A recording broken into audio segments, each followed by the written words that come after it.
Hi, I'm Len Kiefer, Deputy Chief Economist at Freddie Mac.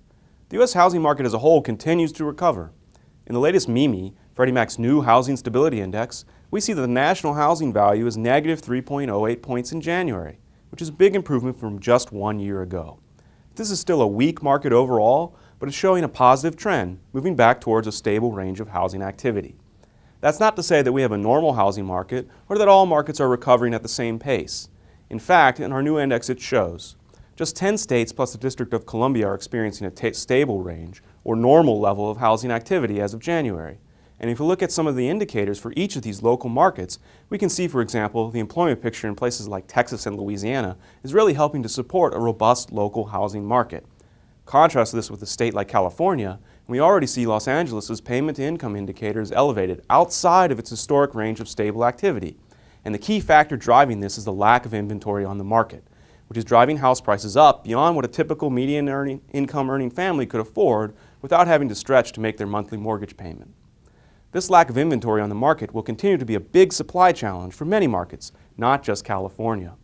But what about the demand drivers? Are they picking up? The number one driver of homebuyer demand is jobs and income growth. Last month, we took a close look at the U.S. labor market as a whole. In this month's outlook, we consider trends at a more local level. Let's compare and contrast the labor market in two states, Texas and Florida. If we look at Texas, we see a market with a strong employment situation. Total non-farm employment in Texas through February 2014 is up nearly 800,000 jobs since December 2007, the start of the Great Recession. Florida, on the other hand, has been slow to recover. Total non-farm employment in February was 7.7 million, about 200,000 below the December 2007 level. With a large state and a significant driver of national trends, Texas is a bit of an outlier, with most states' employment situation looking more like Florida's. In fact, Texas is one of a handful of states benefiting by the huge boom in oil and natural gas drilling. Other states directly benefiting by this boom include North Dakota, Wyoming, and Montana, most of the north-central part of the country. Most of the rest of the country is like Florida in that employment remains below peak levels, but has been on a positive trend recently. A second key driver is confidence. We've seen a surge in consumer confidence. In fact, consumer confidence as measured by the Conference Board in March 2014 was at the highest level since early 2008. Following the spike in interest rates last summer, confidence had dipped a bit, but now it is tracking higher.